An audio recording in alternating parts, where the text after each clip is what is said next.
Okay.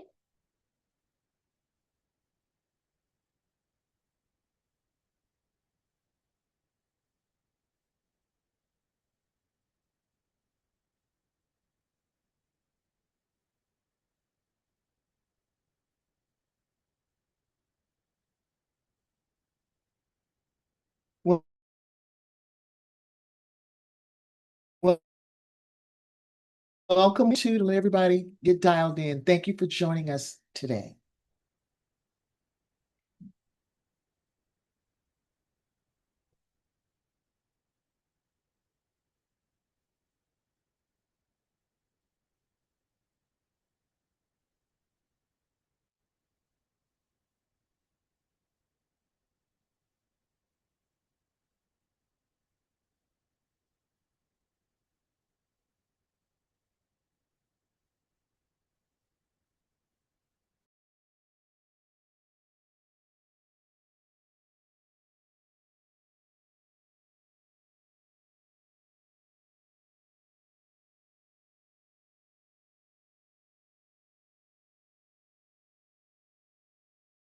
I always will make sure.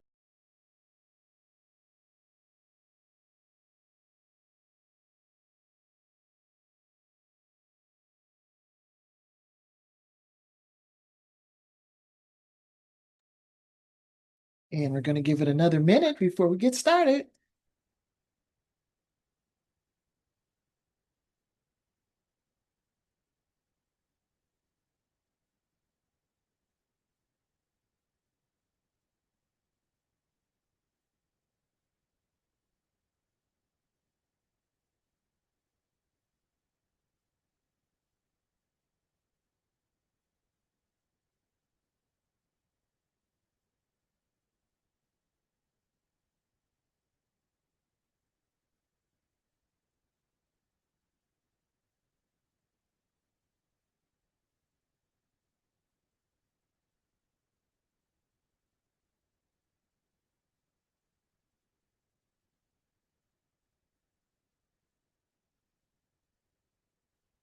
All righty, I've got 2:02, so we're going to go ahead and get started because I don't like to punish the punctual.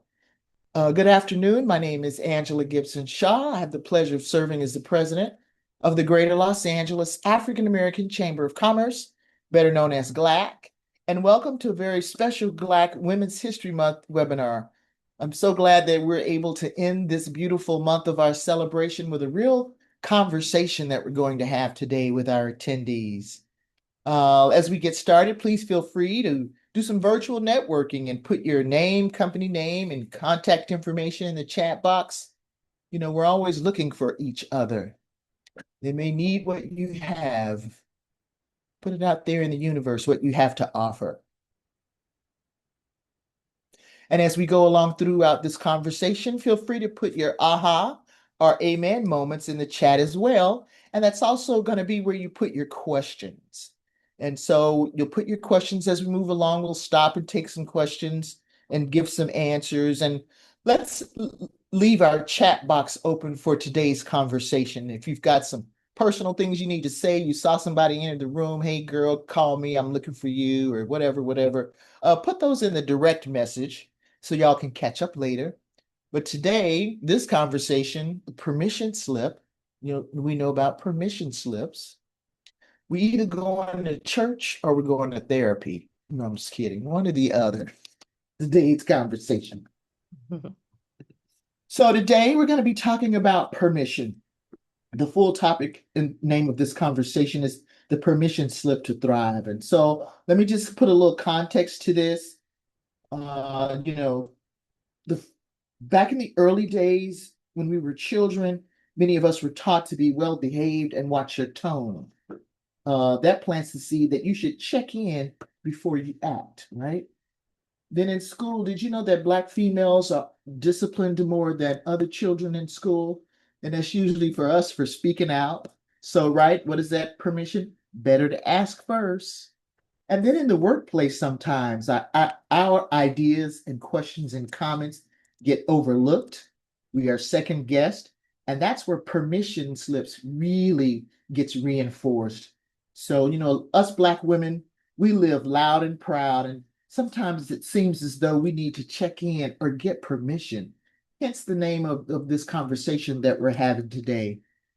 Fast forward, that getting permission, it's a tape of learned condition or behavior that many of us want to get out of our head because we want to thrive and be all that we can be. And so we thought today would be a good day and a great way to just kind of woosah and aha and create a path for those that continue to ask for permission. But these women we've got today, I don't think they ever asked for permission. I see a couple of them specifically, but we're just going to have a conversation and talk about, especially for Black women, we always have to have permission, or you didn't get permission, or who did you think you are? So we all know that now. So many of us go into a business without permission, but other pieces of our lives, we still need permission. And so we're going to have some hints and tips today about permission. I was in a meeting recently with 6 men and 3 women, and I treated the meeting like a conversation and weighed in, when I had something to say. Afterwards, one of the women came up to me and said, "I really like how you spoke your mind." You know what? That's a permission thing she had. Like, she wouldn't have done that. She was saying, "I wouldn't have done that." Boy, you really spoke up. And that's kind of permission, asking permission. She didn't get permission. Not sure what that was. How do you level up without seeking permission? So we're going to spend some time this afternoon talking to 4 awesome women about permission. With their resumes, we want to know how they manage permission. Where do they get it? Where do they give it? Where do they take it? Did they ever ask for it? Are they still asking for it? We'll explore that as well. And so I'm going to call the rest of our attendees the Zoom room. And every now and then I'm going to ask the Zoom room to weigh in on it too. So feel free to put, your comments in the chat box. So now I'm going to call on each of the panelists and have them introduce themselves with their name, their company, describing what they do. And then I want to know, in your wallet, except for your wallet, your phone, and your keys, what are 3 other items you always have to have in your purse, right? And I'm going to ask the Zoom room to also put that down. Other than your wallet, keys, and phone, what is it you always have to have in your purse? But first, let's meet our panelists. Let's start with Nicole, Coco Green. So, Nicole, tell us about your company, introduce yourself, and tell us about the 3 things that you always have to have in your purse. Yes. Hello, everybody. I am so happy to be here. Thank you, GLAAACC, for having me. My name is Nicole, or you can call me Coco, and I am the owner of Coco's Lip Smacking Cupcakes. We are a bakery located in Lakewood, California, and we provide unforgettable dessert experiences. We specialize in cakes, cupcakes, cookies, peach cobbler. Everything is so yummy and made from scratch. I've been doing this for a little over 12 years. So that's just a little bit about my background and my business and the 3 things that I always have to have in my purse. Number 1 is hand sanitizer. Number 2 would be either some lip balm or lip gloss. And third is lotion because my hands are always dry. That's great. Thanks. Coco and I met when Coco was applying and subsequently won the Yes. KJLH Women's History Month event Yes, it was a several level up years ago. challenge. Yeah, several years ago. Yep. So thank you and welcome. Thank you. Okay, now we're going to call on, okay, we're going to go back. Somebody advanced our slides. Okay, there we go. Now let's meet Camille. Well, good afternoon, everybody, and happy International Women's Day. And I'm so happy to be here. This is my 3rd conversation this month about just women's issues in general, and I am loving it. But this is one of my favorite topics because we're going to get real around permission slips. Um, my background, so I'm a registered nurse by training, and I'm an Army veteran. And I currently serve as a senior vice president and area manager, doubling as a hospital CEO for Kaiser Permanente. My hospital is Panorama City, and I also lead the Antelope Valley service area, Santa Clarita, Greater San Fernando Valley overall. What's in my purse? Well, too many things, to be honest, but I have all the basics, but a couple of things that I always try to have because I like to try to stay ready. Number 1, I need lotion. I cannot have dry hands when I'm shaking people's hands, and I just can't stand the ash. So I gotta have lotion, and it has to smell good. I have several different tubes of lipstick because it depends on where I'm going and how I need to feel. So I always have red, I might have a pink, I might have a nude color, but I always have a couple of different lipsticks. And then lastly, I always have a brush because this Southern California weather is unpredictable and I don't know what my hair is going to do today. So I always have a brush to try to get myself together, stay prepared. Thanks, Camille. Now I got to add a brush to my, well, I don't really need that brush, but anyway, I can tell by the end of this, I'm gonna need a trunk to pull around. All righty, thank you, Camille. Miss Latanza Price McGee, please introduce yourself. So, hello, ladies and gentlemen. Thank you so much for the opportunity to be here. I am the proud owner of Priceless Moments and LP Interior Designs. We are based here in Los Angeles, California. We have done A through Z events with nonprofits, social action, politics, everyday, events and celebrations. But I will say, in the hindsight, the things that I absolutely need in my purse is a gum or a mint because you never know where you're coming from or where you're going. So definitely good breath. I would also say I'm a big body oil person. So having that so I can put it on my face or my body, and then a pen.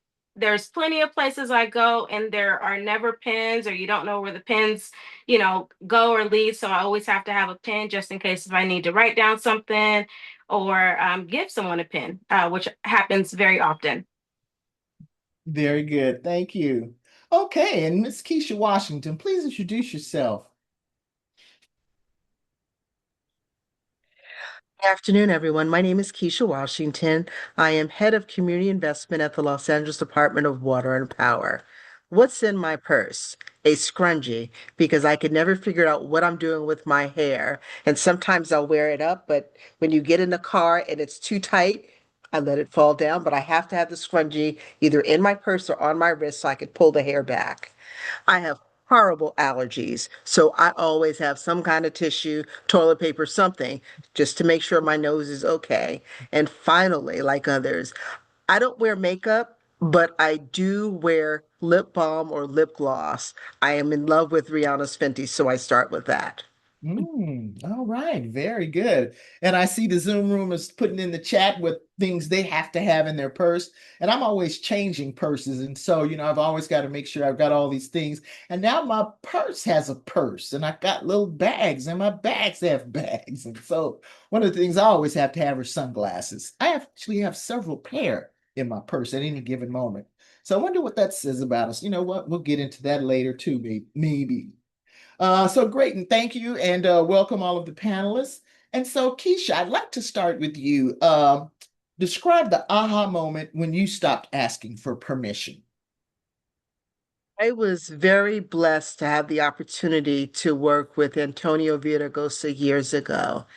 And I remember he sat me down and he said, Miha, you can ask for permission or forgiveness. And Mm. this is what I first got. I, for those who don't know, I went to law school and I came out during the Bush years because I wanted to work for the EEOC. They really weren't doing it at the time. So I wound up becoming a lobbyist, working in energy, etc. But when I came to the mayor's office, I started looking at how the department that I'm now working at was doing contracting and other things. And so having a conversation with the mayor at that time and having some ideas, and he basically said, A or B, you can do it and ask for forgiveness, or you can ask for permission. So from then on, I said, you know what? I'm going to default with asking for forgiveness because if I wait for permission, stuff may not get done. It's a risk, but it was a risk I was willing to take. Oh, that's great. Yeah, I've heard that. That's right. That is a permission slip. Uh-huh. Yes, don't ask for. Okay, great. Latanza, what was your aha moment for stopping to ask for permission? So I will say, in our career, we have been in corporate America, Adobe Theater, El Capitan, just different walks, Target. We've worked with a lot of corporations, and it wasn't until I remember it was a huge event that was happening at Adobe Theater, and basically it was either you get yourself outside of a box or you stay in a box. And there was a lot of innovation. There was a lot of just things that had to, I'm an event planner. So there's things that just move and groove. And in that moment, I had to make a decision. Am I going to voice where we can get from A, B, and C? Or am I going to stay in the confinement of what we know has worked, but it might not work in this case because we had just an influx of additional guests? So that was the moment where it actually streamlined for me to not put myself in a box. But what's the worst that can happen? You just voicing your opinion, you voicing how things can happen potentially in a different way. It might have a better outcome, it might have the same outcome, or it might completely be horrendous. But the idea is that you try, you put out that creativity. And I think on a daily basis, we live in a box because there's so many moving parts. But I think when you allow your creativity to allow how you drive and fuel your day, then you live in your moment. So I would say that that was my aha moment. And I'm like, hey, voice how you feel, and whatever comes from that comes from that. So Oh, very good. Interesting. Even that is a form of permission. I like that. I like that. The other one, don't ask for permission, ask for forgiveness, and don't put yourself in a box and just put it out there. You never know. Camille, what was your aha moment? Well, I have to say, I'd say my relationship with permission slips has evolved over time. And so, as a young girl, there were certain things I thought I could do that I just didn't ask for permission for. And so so I came here with a bit of courage. And so I started a neighborhood club with a bunch of girls who we made. This is my first leadership job. We made peanut butter and jelly sandwiches, and I was the president of the peanut butter and jelly club in the neighborhood. And I didn't ask my mother permission if I could take all the bread, or or if we could take over the garage, which I turned into a game room space for my friends. So so earlier in life, I had some courage that was natural. But as an adult and in a professional capacity, there was a time years and years ago, and I lived in Northern California, and I was a nurse leader at the time. And we had a strike that was announced, and so we had about 10 days to get ready for it. And no one seemed to be in the leadership role of organizing the managers and the leaders, and all of our nurses were going to be going out on strike, and it was a fairly large strike. And so I just pulled a meeting together for the next day at 7:30 a.m. I invited all the leaders, including my boss, my boss's boss, and Mm, I just assumed the accountability to getting us organized. And we made it through the strike, and it went well. And I led that 7:30 a.m. call daily.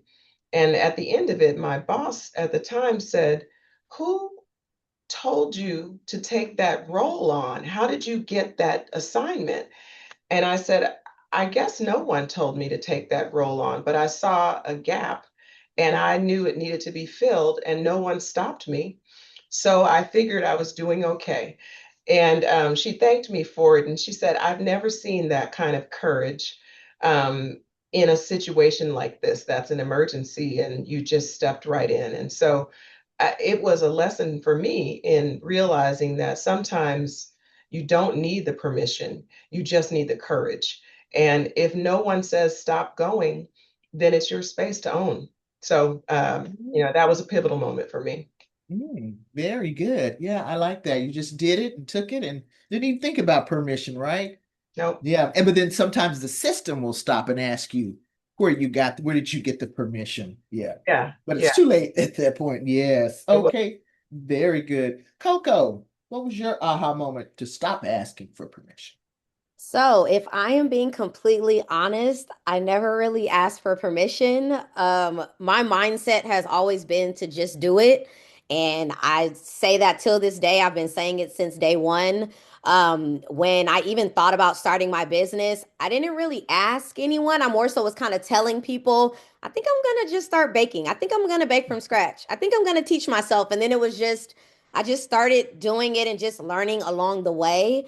But I will say maybe the aha moment, if anything, was realizing that you don't have to have everything figured out to move. You just need to start. And that's kind of how I built it from day one. You know, I had no idea what I was doing, and I'm still even learning now, 13 years later. But I've never really asked for permission. It's just been, we're just gonna do it, and I'm gonna figure it out as I go. And pivot, if that was the wrong thing, but we're just gonna figure it out as we go. And Very, it's worked so far. very good. Yes, I know some people never asked for permission. Some women are still asking for permission. And then there are many of us that are somewhere in between, or that, as Camille said, we're evolving. So thank you for that. So, Coco, tell us about a time when you trusted your gut, and it sounds like, and it turned out to be the best decision of your business. Tell us again, you kind of started baking or wanted to bake, but at Hmm. some point it turned out to be like, oh, maybe I can do this. Yeah. So I would say the biggest decision that I made going off of my gut was deciding during the pandemic to sign the lease for my bakery. Mm. Everybody, besides my mom, everybody thought that I was crazy. It's the pandemic, everyone's shutting down. We don't know what's going to happen. The world is ending. Why would you sign a lease for a new bakery and on top of that do a full build out? But I know my God, and He didn't bring me into that space to even have the opportunity to be signing a lease for a bakery to let me fail. So I just had to really trust my gut and lean on God. And I prayed, and I knew that it was either now or never. It just, everything was just aligning and everything made so much sense. The way that I do things with my business, if it doesn't make sense and if it's too hard, not saying it's going to be easy, but if it's just too hard, something's not right. Something's not right. So when I was going to sign my lease, everything was aligning, everything was working out the way that it was supposed to. So I definitely made the right decision. I will say that the build out process though was the hardest thing that I ever had to go through in my entire business, but it was definitely worth it. Right, very good. And there you are with a brick and mortar in Lakewood. Hallelujah. Going on 5 years. Oh, okay, very Yeah. good. All righty. Keisha, what was the big trusted your gut, and it turned out to be you didn't even ask for permission. It turned out to be the best decision you ever made. There was a time in my career where I felt like everything was stagnant, and I noticed a leadership change was coming. And I took advantage of it. I came up with a proposal of what I envisioned my new position to look like, and I reached out to people who had the authority and the willingness to put me in a place to be able to do things that I love. I don't want to go too much deeper into that, but basically, again, I felt like I was stagnated for so long and there was so much that I wanted to do, and I just couldn't see an opportunity until I saw one. And I did something that was totally out of character, put together something, reached out to someone, and lo and behold, I had an opportunity. Oh, wow, created your own game plan. I love it. Yes. All righty. Latanza. So I will say it was for us, it was actually the inception of Priceless Moments. As I mentioned, our career is in corporate America. We pretty much did events for corporate America. And essentially, you get to a point where you're working X amount of hours, you're working for someone, you're, putting out this passion, this love, this drive. Essentially, you look in the mirror and you're like, why can't you do this for yourself?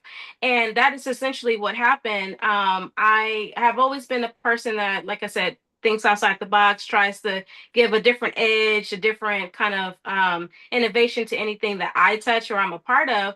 But when it came to developing Priceless Moments, I think what took the majority of the time was, okay, what's the mission? What's our purpose? What are we living for? Why are we here? What are we giving back to the community? What are we serving? And that part itself, the brainstorming, the conceptualization, that took forever and a day because I'm like, I want to create legacy. This is not just for me. This is for my family. This is for the impact that we make, which again, we have a different type of clientele.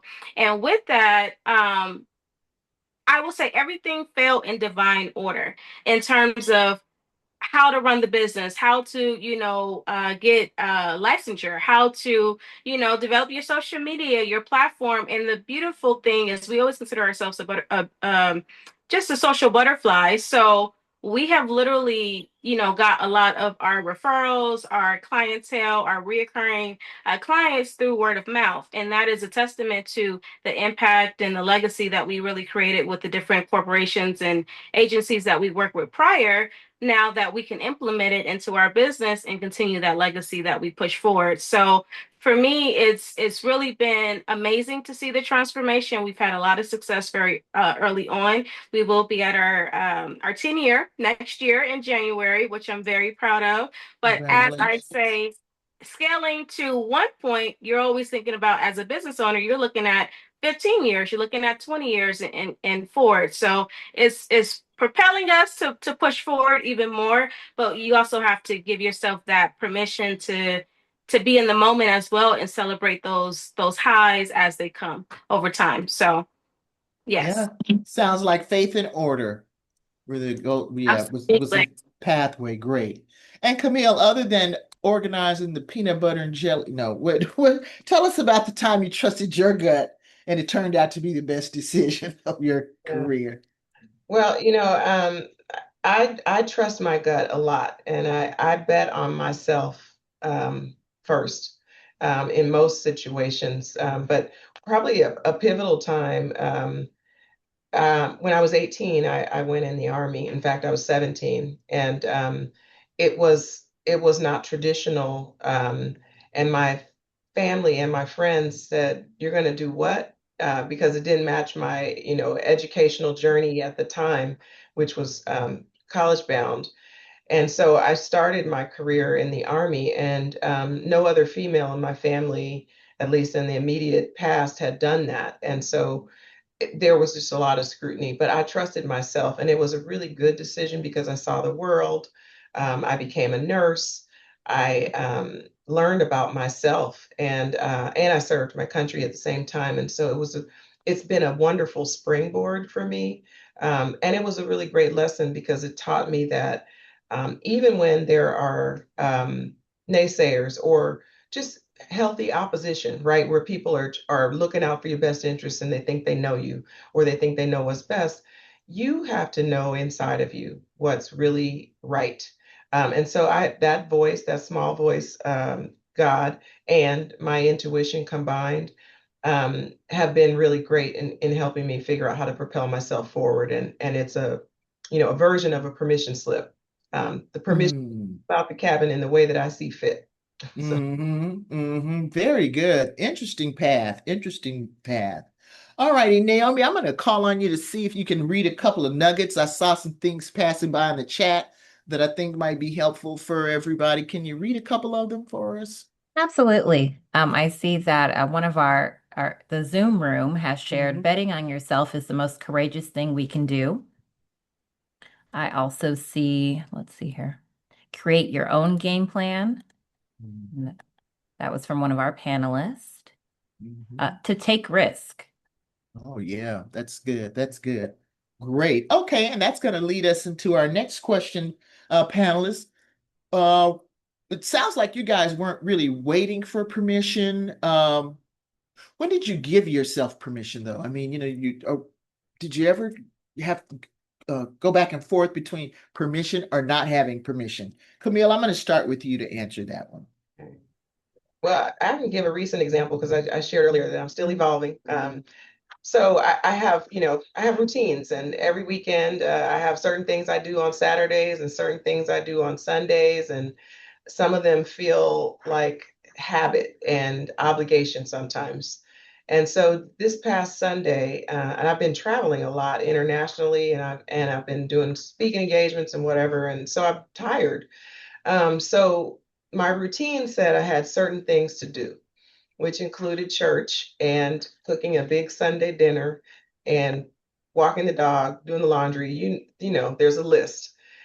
But my body said we need to do something different. And I wrestled with myself to figure out what rest was going to really look like.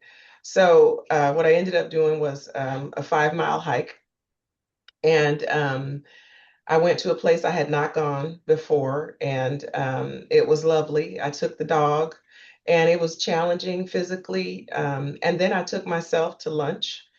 And then I went home and sat outside for about 2 hours doing Mm. absolutely nothing, but reading a magazine. And somehow people had dinner without me.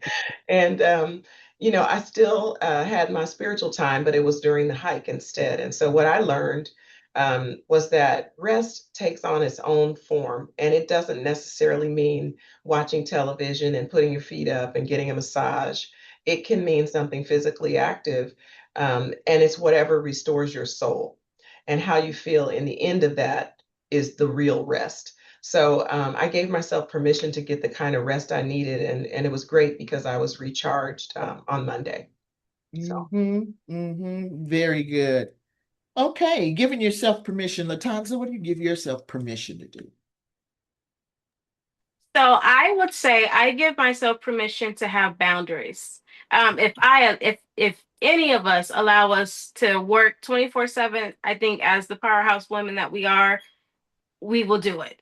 So essentially, we have to give it back to, and I don't know if any men are here, so I'm gonna say as well as men, but we have to have those boundaries as knowing if our cup is not full, how can we pour into anyone else? So for me, it's very important to, as much as I date my husband and date my friends and all that, I date myself. So I challenge myself to go somewhere that I might have never been. I have no problem going to a restaurant by myself. I have no, I might look at a new upcoming thing because I'm such around people so much in just my daily life. It's okay to be okay with myself, with my thoughts, with my feelings, and just be okay with being in the moment. So that has been something that I have evolved over the time of just life, of having those boundaries. And just as I could put events on the date, for my clients, for my friends, for my family, I got to put on a calendar on the date for me to make sure that I'm pouring into myself. And then the other aspect of that is rejuvenation. Rest has to have rejuvenation. If we're not sleeping, I think, is the number one thing that we should all get, which you probably don't get the full 8 to 10 hours on a daily basis. But I push myself, although I'm not there, I push myself to try to get that, even if it's a power nap, if it's obviously getting that at night, and essentially pouring back into myself as much as I pour into others. So I will say that that is something that I am very deeply passionate about, and I try to give that love to everybody in my circle. Great, that's beautiful. Thank you. Keisha, what do you give yourself permission to do? Give myself permission to say no to other things. I'm very blessed to have a village around me that knows I tend to take on a lot of things, and they'll usually say no for me. But I've been learning how to say no on my own behalf to stop agreeing to do everything for everybody else. And Mhm. one of the ways that showed up for me recently, I had to fly back to Texas for something for my youngest daughter, and I'm hanging out there, and I brought my computer, but I was on vacation. And I have a bad habit with boundaries of working every single vacation. And I finally said, nope, I'm not opening. I'm going to sit here and veg out and have DoorDash for this last full free day here. And I didn't have to have anyone else tell me not to do it. I told me not to do it. Oh, that's funny. Yeah, I can relate to that. Taking your computer everywhere, thinking you're going to squeeze in some work, and when you decide, nope, no, no, no, I'm not doing that. Coco, what do you give yourself permission to do? So I give myself permission to rest. It sounds like something so simple, but it is actually something very hard for me to do because even though my body is yelling at me, telling me you need to relax, you need to rest, chill out, as soon as I'm doing that, I feel guilty. Like, okay, I need to be productive. Like, I can be doing something right now. I'm like, okay, I'm resting. Maybe I can just grab my computer. And I'm like, I'm still not relaxing. My eyes are looking at the computer screen. So that's a constant battle for me. But I have gotten a lot better with that, with giving myself permission to actually take a day off. That was the first start. And to actually take a full day to just not do 50 things on my to do list. maybe just pick maybe just the top three things and maybe spread it out and, just kind of relax here and there throughout the day. So that's been my biggest thing that I've been giving my permission lately is just rest. So true, so true. So Zoom room, what are you giving yourself permission to do now that you may not have? Again, it's all about permission. That's interesting. I was reading this quote here that says, "The time you enjoy wasting is not wasted time." So enjoy wasting time if that's what you want to do, right? Very good. Yeah. All righty. So let's get into, so tell me, talking about, taking time to rest. Tell me about some things that you do to get ready to, get into a special project or be more creative or, like I got to tackle this issue or a project or whatever it is you need to do. How do you get ready to do that? Camille. Well, I would say I'm a big music lover.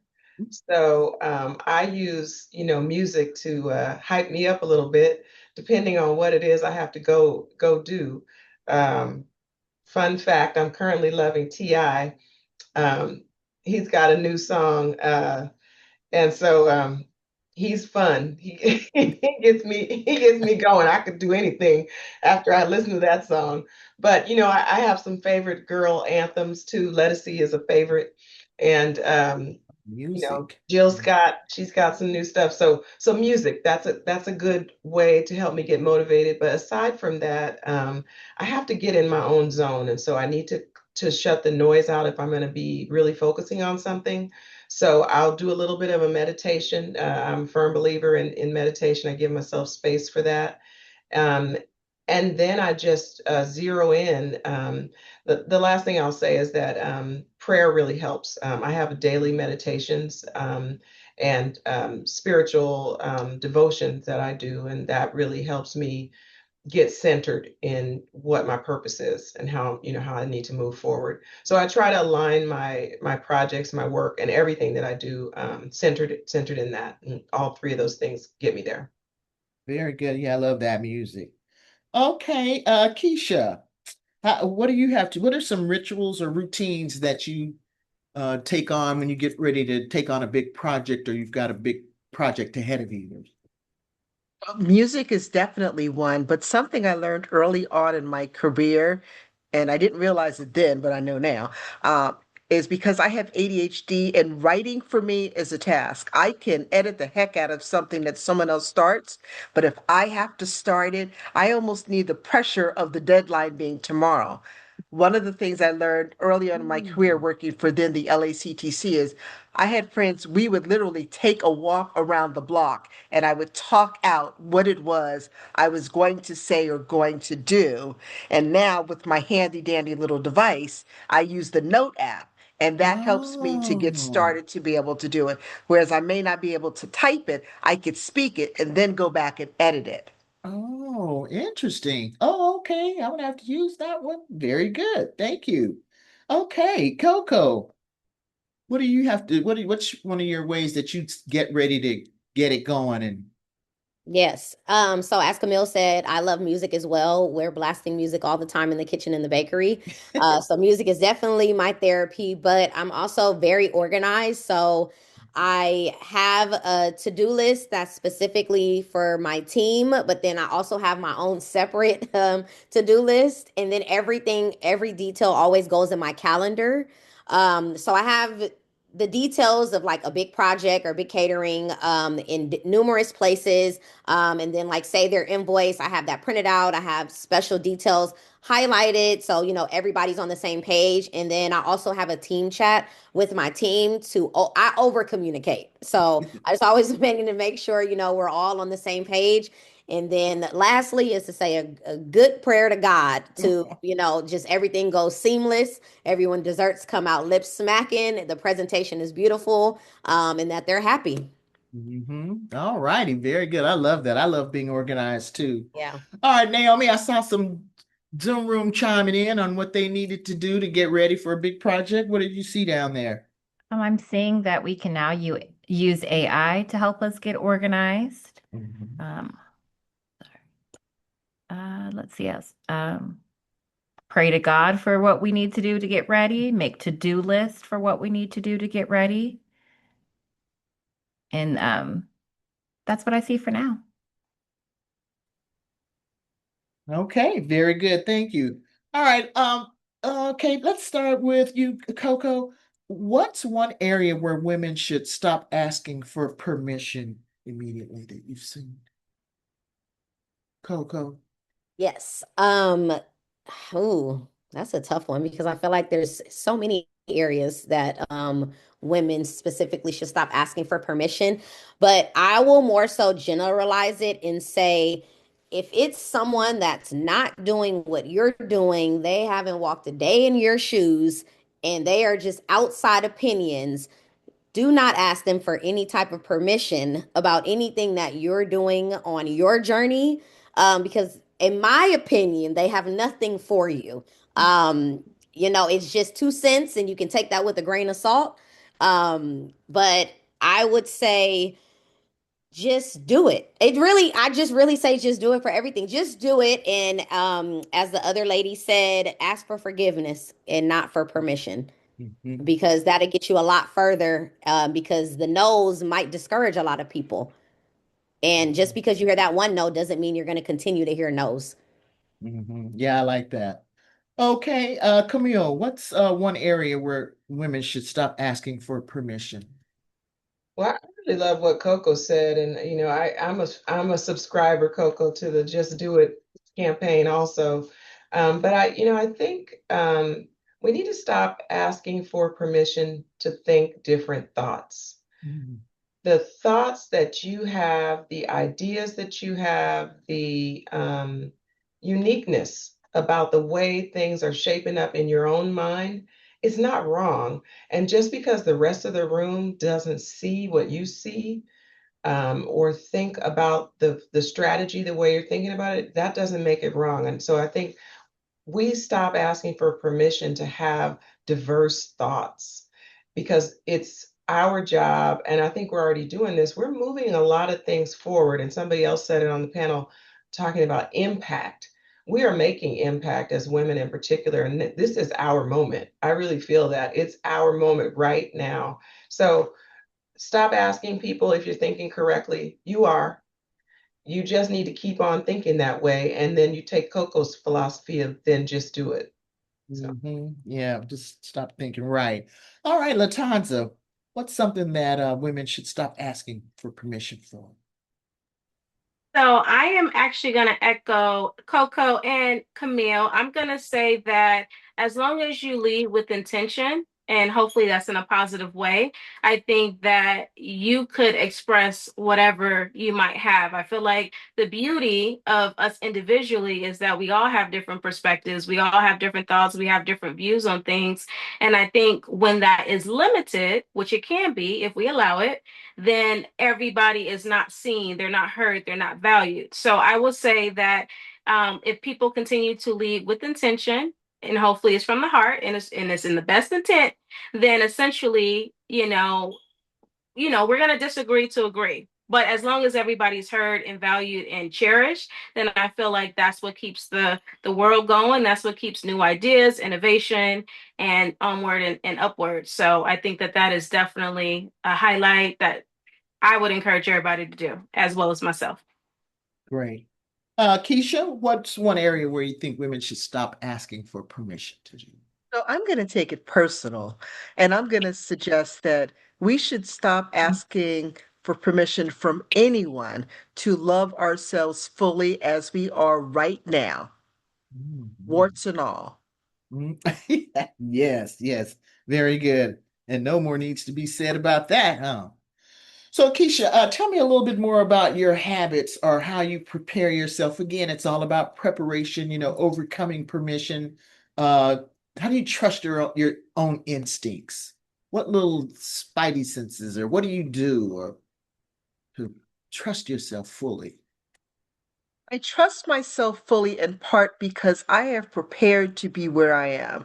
I like to tell people I was lucky enough 20 years ago to finally be in a position where my skill set and my passion aligned. So everything I did from that point forward was a mission of passion as opposed to a job or a career.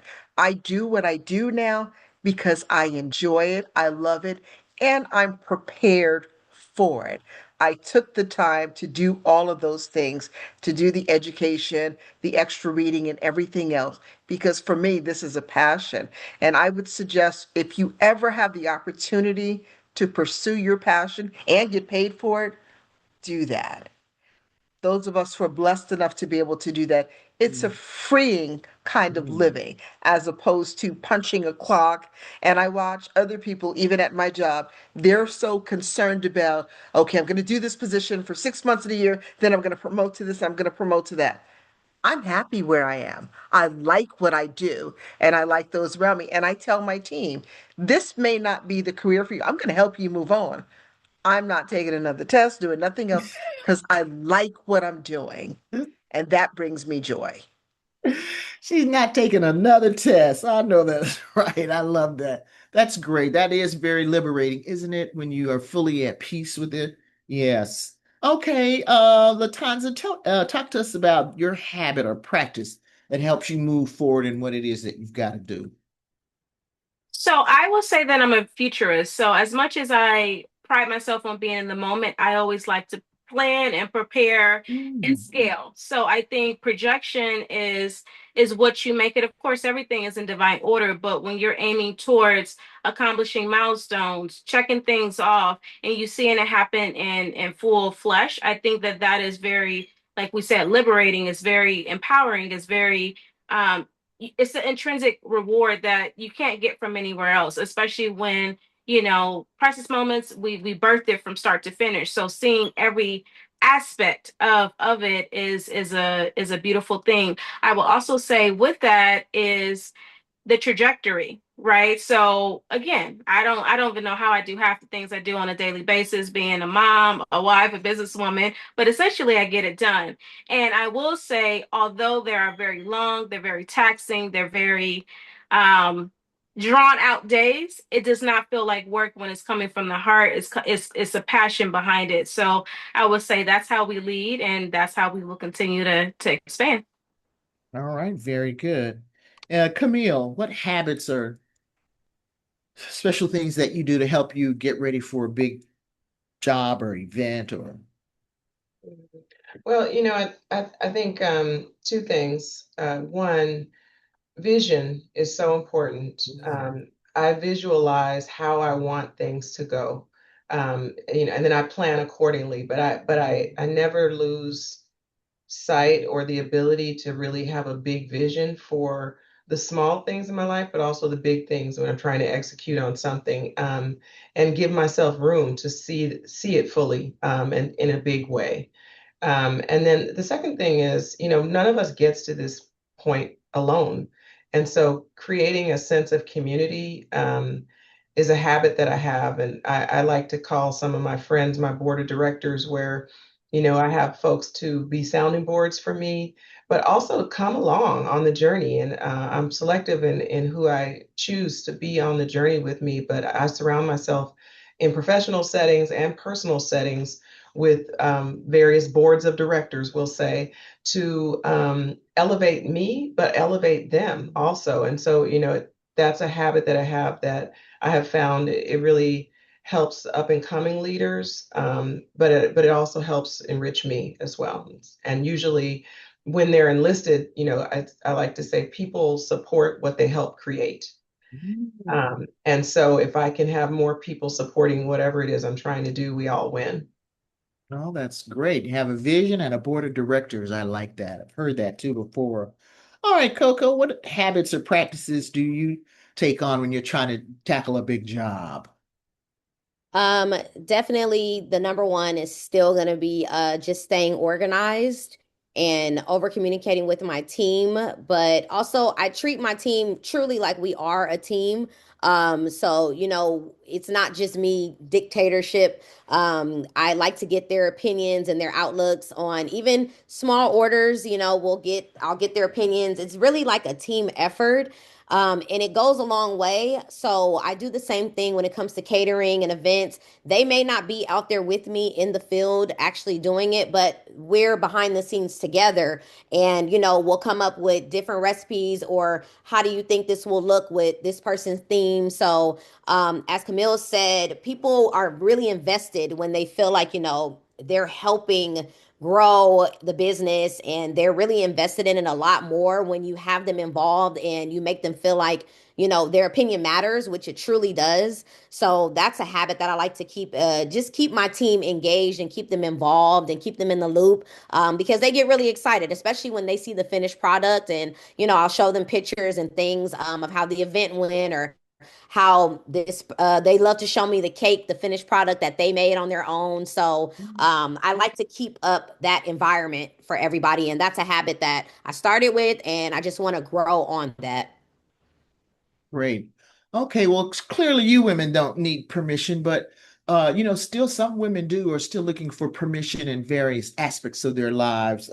Coco, what advice would you give somebody that's still stuck in asking for permission? I would say just trust yourself. That's probably the biggest thing, because I think there's a lot of people that ask for permission because they may not trust their own gut or be confident enough in their own decision. So they kind of feel like they might need validation, but you're where you are for a reason. You got to this point from yourself. So just kind of seek yourself, seek within, and just bring that confident woman or man, but it's Women's History Month, so I'm gonna talk to the women. But just bring that confidence out, and fix your crown and know, whatever you say, it is what it is, and we all make mistakes. So even if it may not have been the best decision, that doesn't mean it was the wrong decision. That just means it wasn't the best decision for maybe that particular thing. But just be confident. That's probably the biggest takeaway, is be confident in your decision. Hmm. Keisha, what advice would you give somebody that's still seeking permission? I like the confidence, but I want to take it even more basic. Love yourself. Mm. Know that you are worthy, that you are valued and valuable, and start with that. Let that be the basis for your confidence to then go out and make decisions that benefit you. And it's okay to benefit you. Yes, yes, benefit you, right. Camille, what advice would you have for? Well, I was thinking about this conversation yesterday, and I was remembering when we were little and we were in school. Remember, you used to have to get, the teacher had that big stack of permission slips, and you had to get one to go to the bathroom, or to get a drink of water, or to go to the principal's office, or whatever else you wanted to do. And, the reason they had a system like that is because the children don't know order, and they don't Mm. know structure, and you don't know what you need to know. But now, as adults and, as women, everything you need to know, you know. Now, you may learn more, but everything you need to know at this very moment today, you know it. And so you don't need someone else to give you a slip from that stack. So I'm going to give you all, like, here's your permission slip. Here it is. You Right. go and Thank do you. it. And I think it's just you write your own permission slip. And that Oh, means speak, rest, say no, all of it. You write your own permission slip, and it's in you. It's already there. oh, very good. Okay, and Latanza, what advice would you have for women that are still seeking permission? Okay, so I am going to say, for ladies who are still seeking permission, glow and grow. I think every Mm. part in life is a journey, it's the experience, whether it's positive or you learn from it. It is a part of our journey for a reason. So I think as we all evolve, whatever age we are, whatever position we're in, we're continuing to evolve as the women that we are, which is a part of our foundation, our childhood. But then as we seek, going even higher in age and just experience, we have to, grow. We have to glow. So I would say those are two aspects that I live by, and I would encourage anyone to do that as well, because when you live unapologetically, you are in the moment, you are living as you. And regardless of if someone influences or, has an opinion about whatever, that's fine. But essentially, whatever you speak is what you feel. So I would say that is a key. I love that. My new license plate, glow and grow, right? That's okay, Naomi. Let's take a look now in the Zoom room and see what some of the responses are. So a lot of the love went straight to the ladies, and they shared to trust yourself and to love yourself first, that you are valued and are valuable, that everything you need to know is what you already know. And then, we just heard from Latanza, she said to glow and grow. And so the comments and the love are going straight to you all, ladies. So thank you for sharing. All right, very good. Thanks. Okay, ladies, so now how do you find opportunities yourself for growth? How do you measure your growth? How do you know, Keisha, let's say you were stagnant. Uh, how do you, where does that, tell us more about that?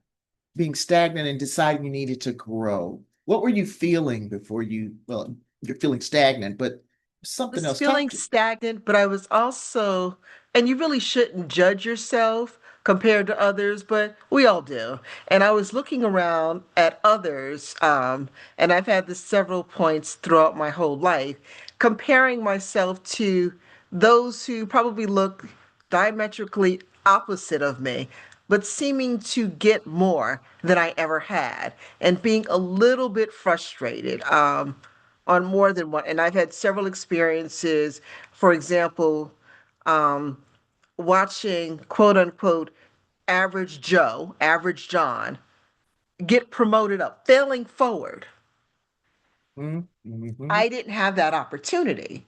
And I remember in different jobs coming up with brilliant ideas and doing all of this stuff. And then at one point, even being told, well, you can't be upfront with media or talk to them about a program you put together because someone else has to speak on your behalf.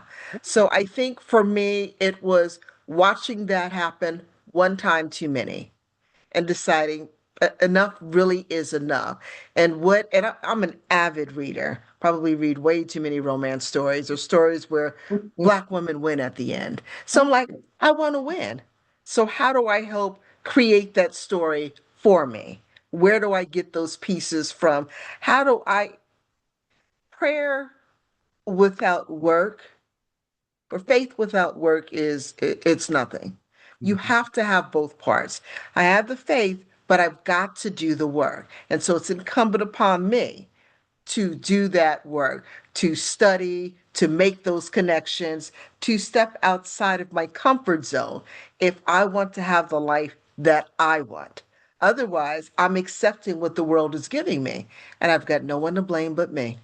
Mm-hmm. Yeah, so good. Yeah, you wrapped up a lot of experiences that many of us have had and see that. But that's interesting. You couldn't tell your own program because somebody else has got it. Okay, now then, Coco, how do you find opportunities for growth? How do you know you need to grow? Well, when I first knew I needed to grow was when I was literally growing out of my house because I started baking in my kitchen in my apartment, one small oven, one oven rack, but got me very far for a very long time. I was even able to run the food truck still out of my apartment, but I was just literally growing out of it. And that's when I knew God was telling me, like, okay, it's time to grow. It's time to expand the business. You've worn this place out. It's only so much you can do here.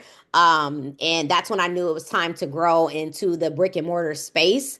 And then every time I've added on something different, it's almost like a whole new experience. Like when I first started, I was only doing the pop-up tents. And then I grew into the food truck. And then the next was growing into the brick and mortar. And then since being in the brick and mortar, it's definitely opened my eyes to grow into more things by adding like the cupcake cart for catering and other services that we offer. But I will say being in the brick and mortar and having different types of customers come in and different interactions and even being in different networking spaces because I'm always going to networking events, participating in cohorts, things like that. I always get different light bulb moments from something someone said or a conversation to like, huh, I want to, maybe I can add this service. Like I'm always thinking about things that I can do to grow the business or even generate another source of income, especially living in Los Angeles. So um, honestly, it's needed to grow and to, continue to add on to the business. Very good. Okay, Latanza, how do you know when it's time to grow? So I would say when it comes to, I'd say elevation, it's a time to grow. So for instance, event planning, as many know, it's a lot of moving parts. In order for me to work on the business, I can't be in the business. And I Mm. think as much as, events evolve and they grow and there's different aspects, you have to have a team that supports. You can't do everything yourself. We're not meant to do everything ourselves as much as we would probably like to. I think delegation is a key to that if in evolving, but also leadership is important in that as well, and how you influence, how you lead, how you expand. So I would say that those are aspects. And then I'm always going to go back to intentionality. You cannot be complacent if you are going to evolve, if you're going to expand, if you're going to have trajectory. So I think at the end of it, as much as you have to humble yourself in the moment and appreciate where you are and where you come from, you also have to know where you're going. And I think in the hindsight, that's what keeps us looking forward to everything in the midst of how I'll say the beautiful chaos that can happen with events is that you're scaling by what you're doing every day and obviously yearly as we've had several clients in different facets of life. You continue to see that impact and that vision expand to bigger events, 300, 400, 500 people events, where we can also still cater to small and intimate, which might be 25, 50 people. So when you see that capacity expand at all levels, you're doing something right, your intentionality, but also you got to keep driving it because essentially that's the mission, that's the purpose. Yeah, that's very good. Yep. Okay, Camille, how do you know it's time to grow? Well, I try to set every year some intentionality myself just around Mm. my own strategy for personal growth. And years ago, I decided that I was the CEO of my own career. And so, I don't rely on, yes, you want your mentors or sponsors to help you and support you, but ultimately it's up to you to decide how and when you should be growing. So I invest in myself with education. Keisha said she wasn't taking another test, but but I do invest in myself, with ongoing continuous education. But the other thing is I pay attention to the gravitational pull. Sometimes Mm. you get feedback from people that says, "Oh, have you thought about this or have you thought about that?" Or you feel like the container that you're in, like you're outgrowing it. And I think Coco was talking about that, like her literally the apartment was too small. So, you can feel that container getting too small, and that's how you know for one reason or another, it's time for me to move on to the next thing. And so I follow the gravity, and if it's pulling me up or out, then I know it's time to go. And that's so far that's worked for me. Mhm. Very good. All righty, so we always want to be at our best and get the day going with a roaring start, and then there's a certain way that we want to wind down. And so I'd like to ask each of you, tell me about your morning routine and then your evening routine. Why don't we just stay right here with you, Camille? All right, well, mornings, if I could put a Keurig machine on my bedside table, I would. My husband won't let me. But first things first is I need coffee. So I'm rolling downstairs to get the coffee, take the dog out. She's my bestie. And then I do that devotional that I shared earlier. And then I'm off to, getting myself ready to go. And I listen to the news while I get dressed so I can stay abreast of whatever's going on in the world. The evening routine, usually I like to come home to a clean house. So I need a clean space so that my mind feels free. I like some jazz music on in the kitchen while, whoever's cooking. I just like to have the music on. It sets the tone for relaxation. And I immediately change out of my business clothes into comfortable, soft clothing so my brain can release. And then usually dinner, I'm not a TV person. So every now and then there might be a show, but for the most part, I don't really need TV. I need connection with family. So that's the evening routine. Very good. Yeah, me too. I like to come home and transition from work clothes to lounge wear. Yeah, me too. Very good. Okay, Keisha, what's your morning and evening routine for? Okay, first of all, disclaimer, I am so not a morning person. And I'm also the person who goes to bed with CNN on all night long, and I don't cut my TV off. Yeah, when it goes to that dark screen, I just cut it right back on. But in the morning, if there's a must-have every morning after I jump in the shower, because I can be in and out the shower in 10 minutes. I don't wear makeup, so I am good, and I am in the first Starbucks line on my way to work. Or if I'm working at home, I'm going to get my Starbucks to come back and log onto my computer. In the evening, it depends on what I have to do. Sometimes I have other obligations, other organizations where I have Zoom meetings, so I don't get to chill out till 8 or 9. But when I decide to cook, I'm having a concert with Jaheim, and he's singing to me, and we're having a great time. Otherwise, I have unlimited, what is it? I have Kindle Unlimited on my iPad. So I will fix something in the air fryer. The news is on, turned down, but I'm reading my book and I'm enjoying myself. And every now and then, I might have half a beer, because I'm really not a big drinker, or a glass of wine if I could figure out how to open up the bottle of wine, because I'm not that talented. Oh, that's hilarious. That's funny. All right. Yeah, that CNN, my husband does that just at that volume that TV stays on. It's a particular volume, though, that you can leave the TV on and fall asleep. I got to cut the TV off, but then I got to go to sleep first. Then yeah, but that's interesting, that TV volume phenomena, I guess, if you will. Tanza, what's your morning and evening routine? Okay, so disclaimer, I have a little one. So she's up at 4:30 every morning.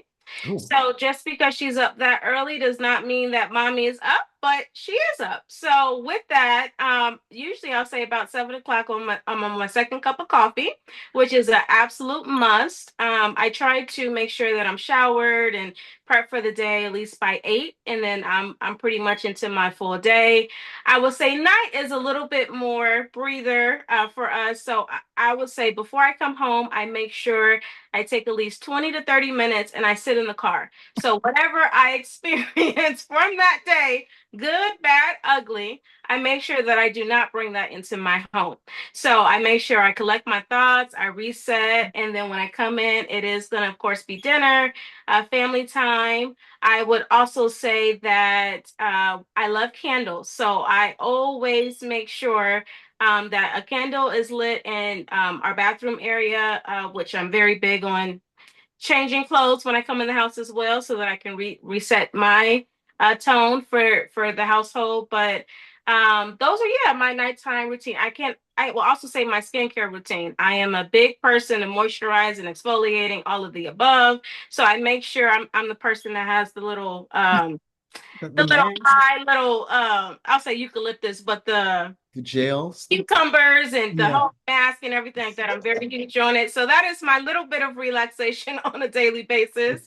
But that is pretty much my routine. And then I will say, prior to starting off the next day, I like to know what I'm walking into. So I know if I have meetings, I know if I have a site visit, I know if I have whatever's on the schedule. It might be an appointment. I know what time I need to be out the house and then how my day will flow. And then I always check in with me and my husband's combined calendars to make sure that I'm checking balancing so I'm not missing anything. So that is my nighttime routine.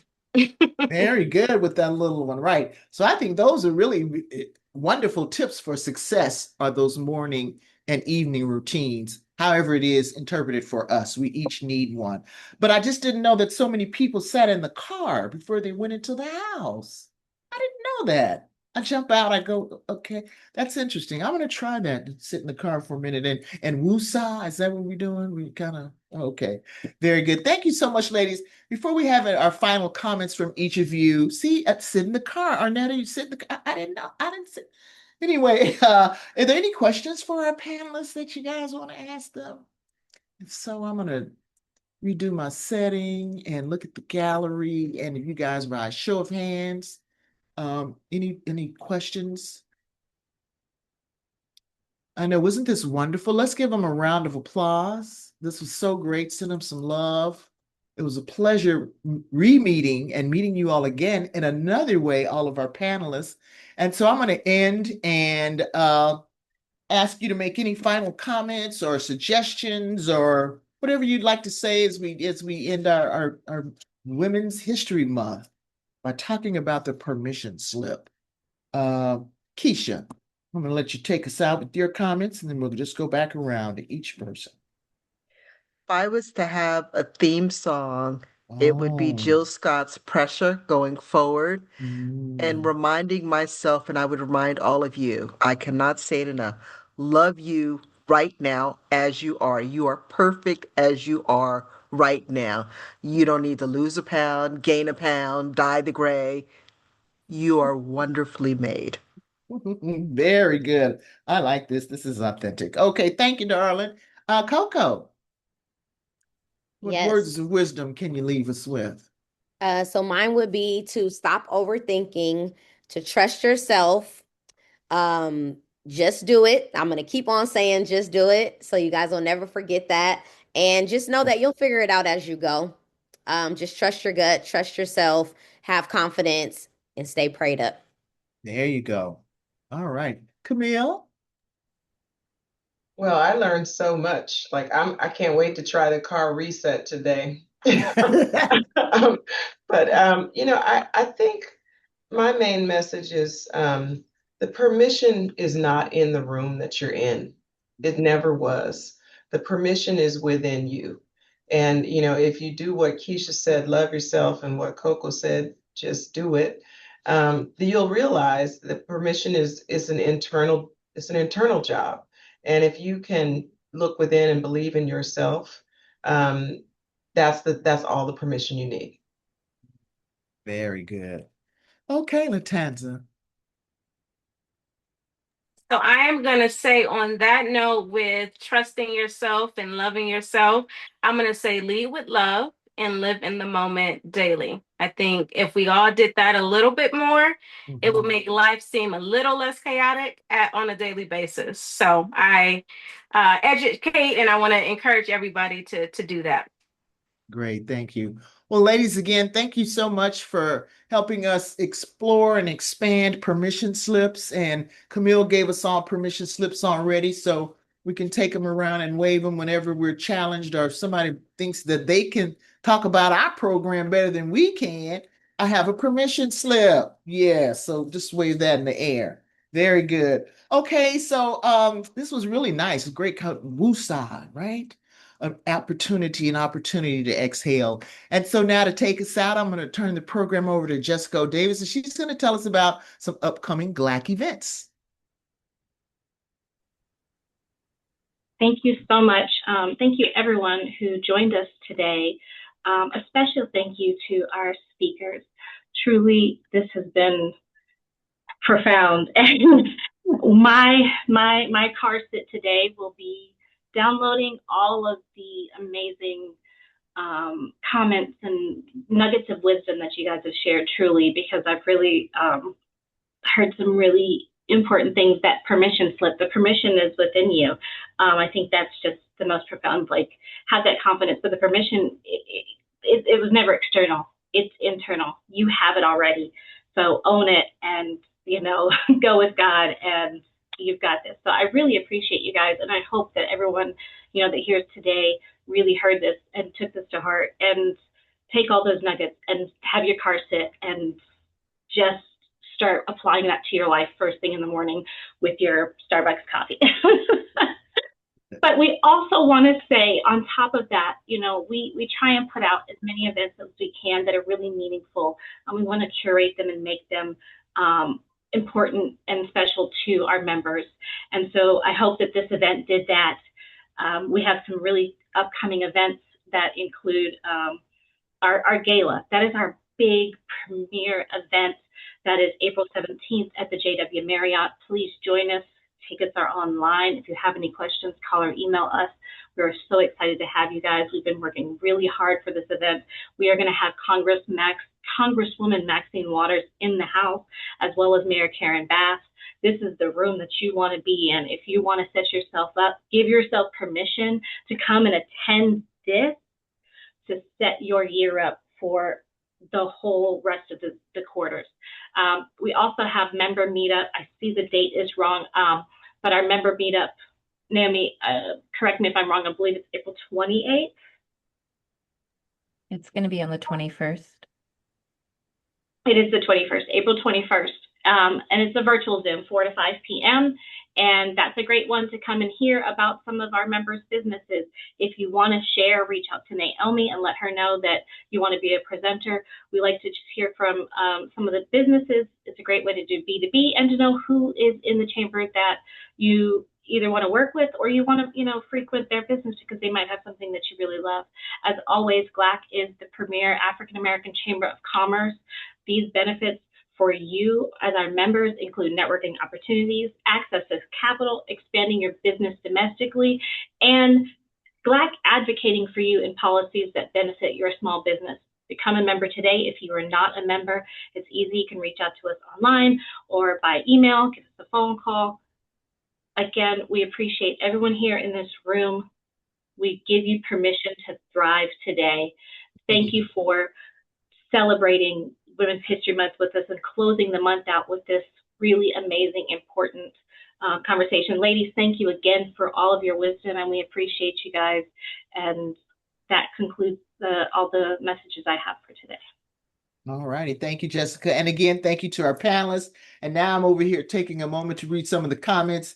Tia, don't ask for permission for anything that has to do with your body. Cut your hair, eat the cake, wear the mini skirt, try the new lip smackers, rock the Bantu knots, and wear the two-piece. Oh, I see you got a lot of love behind that. That's hilarious. Is there anything you have to have special in the car when you sit in Woosah, or just sit there? Huh? All right. Well, we'll keep this conversation going. But again, we're giving you back about 15 minutes of your day. So again, thank you so much for joining us for the Permission Slip to Thrive episode of GLAAACC. Thank you, guys. Take care and have a wonderful day. Bye-bye. Thank you.